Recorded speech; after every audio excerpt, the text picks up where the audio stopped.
Constable Savage. Oh, yes, sir. Come here. I'm glad I've caught up with you at last, Savage. I've been hoping to have another of our little get-togethers about your recent behaviour. Some of the charges you have been bringing lately, Savage, have, in my humble opinion, been a bloody disgrace. What charges are they laying, sir? Well, for instance, this one. Loitering around one of those little tin cubicles with intent to wait for a passport photograph. Savage, perhaps you're not aware of this, but it is not illegal to use a photo booth in this country. Neither is impersonating a member of the general public. An offence. You sure, sir? Of course I'm sure, Savage.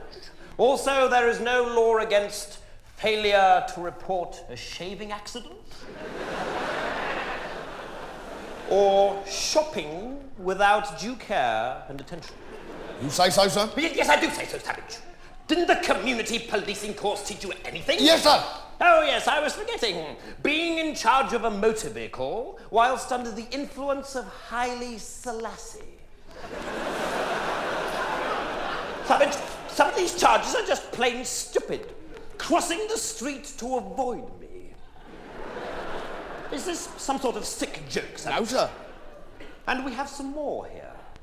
Living in a residential area during the hours of darkness.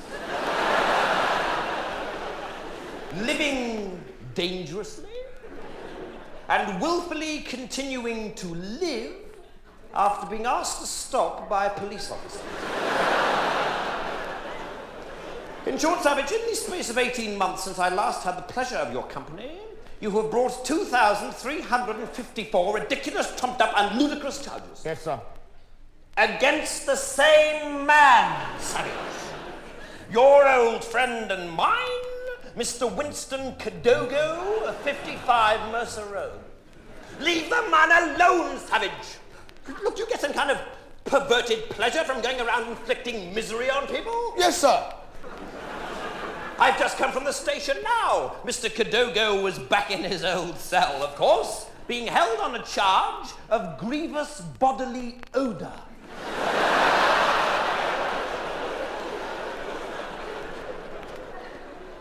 Are you aware, Savage, that Mr. Cadogo is of Caribbean extraction? Is he, sir? I thought he was a nignog.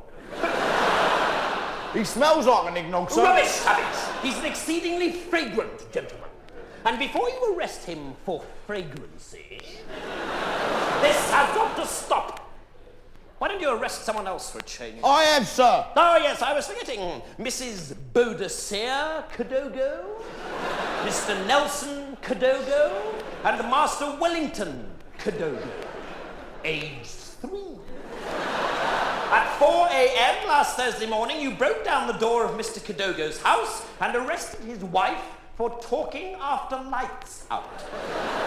2 days later, you broke through the window while the family were having breakfast and arrested his infant son, Wellington, for breaking and entering a boiled egg.